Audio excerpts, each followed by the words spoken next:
We are going to be joined today by Jeff. Before contracting COVID-19, Jeff, who's a physician in Southwest Ohio, was healthy, active, and strong. Now, as he continues to recover, thank God, after more than a month in the hospital, he says he anticipates that he won't be back to normal for a while, and he'll have the opportunity to talk with him.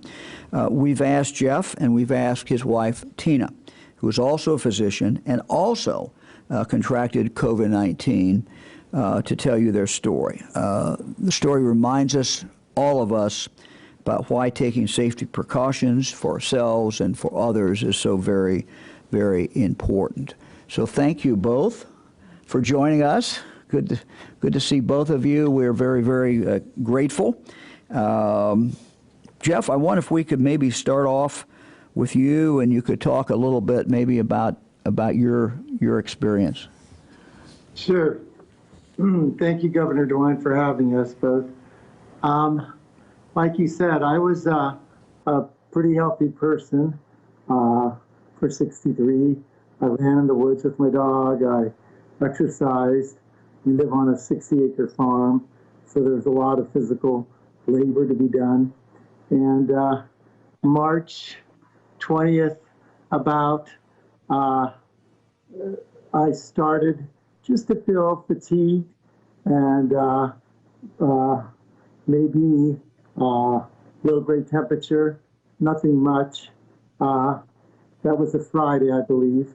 And knowing the COVID pandemic was at hand, I went to a urgent care because at that time, that was the only place that would test, and I didn't want to expose my patients.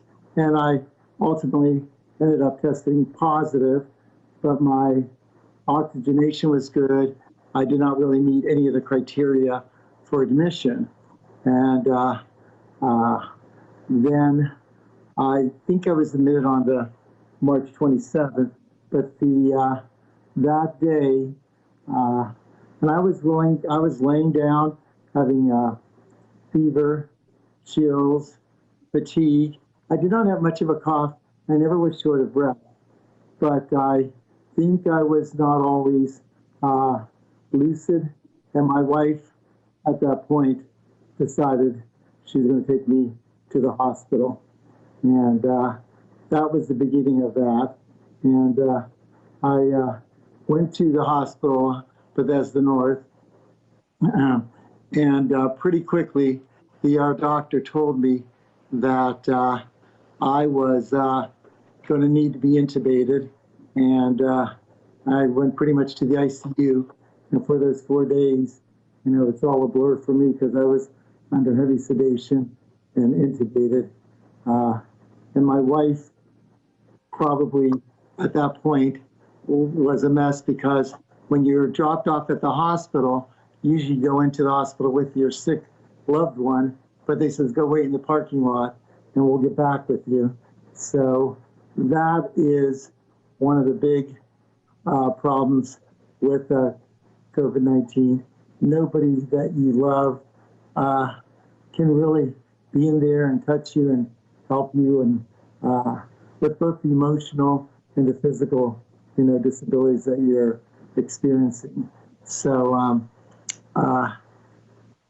that's how it started. Tina could talk about how it was to be put into the parking lot. Well, the first 48 hours, I did not stay in the parking lot for 48 hours. I'll say that. I felt like I wanted to, but I had some of my adult children at home that I needed to console. So the first weekend was very rough. Jeff, his heart was affected by the virus. His cardiac enzymes were way up. He was on the ventilator. Liver and kidney functions were abnormal. And a lot of his markers that show that he was in something called cytokine release syndrome were elevated, including some of his clotting factors. And his blood pressure started to drop, and he had to be put on 2 medications to keep his blood pressure up. So it was a really long weekend. They decided that he was in something called cytokine release or cytokine storm, and treated that. And pretty quickly after that treatment, things started to turn around. And within the first 4 days, he was off the ventilator and his laboratory abnormalities were improving. And he was doing quite a bit better at that point. But that was the beginning of his month in the hospital.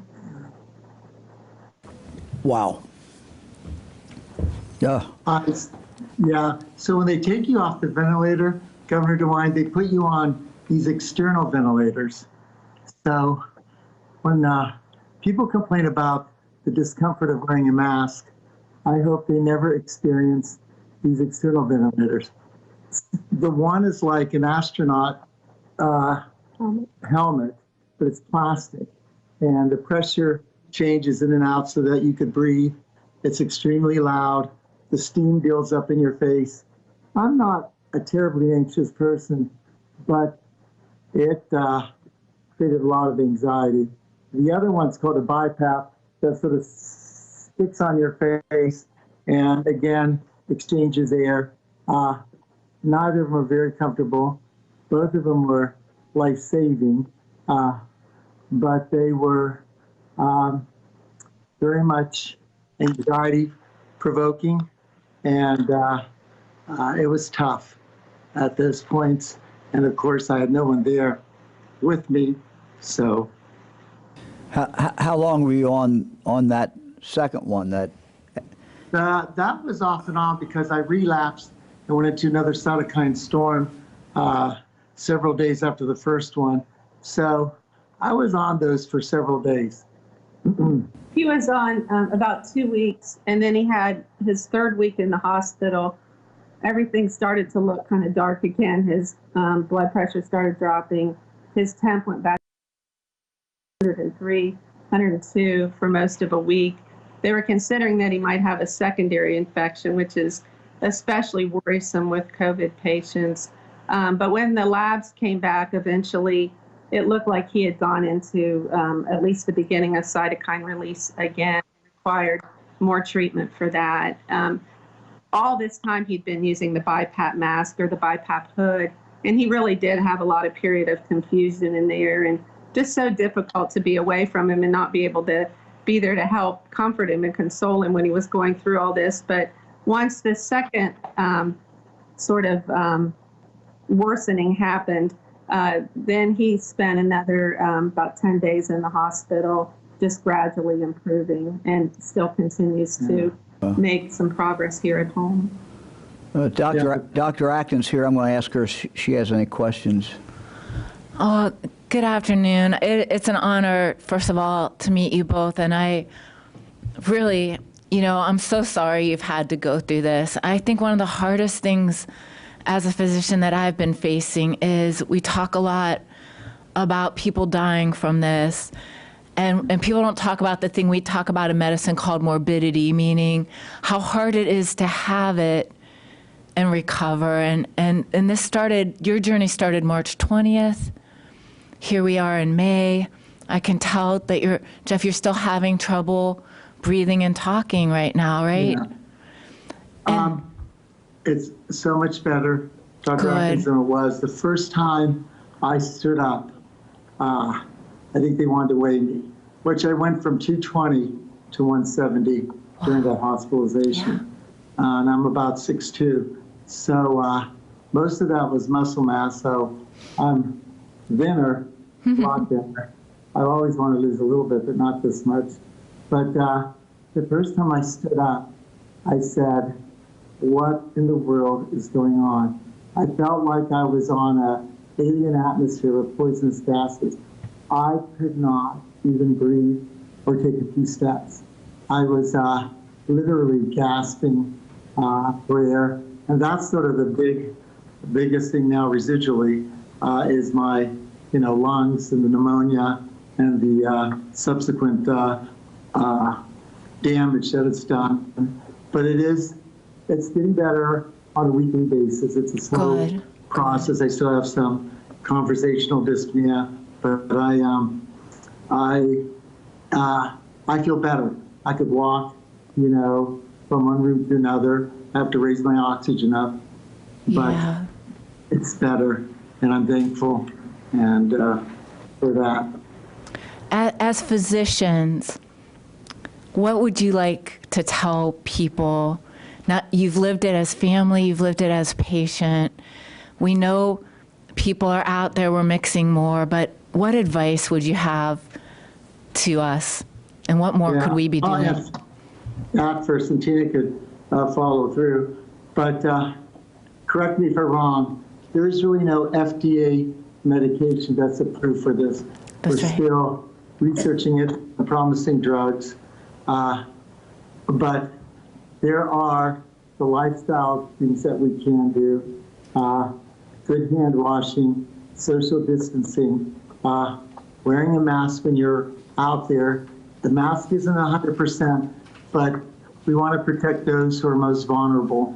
And I think people have this cavalier thing that, you know, I'm young, I don't need to worry, but, you know, as stated before, the range of deaths is from infancy to over 100. So any of us are susceptible. And I'm not on any medications, no blood pressure issues. I felt I was in very good shape.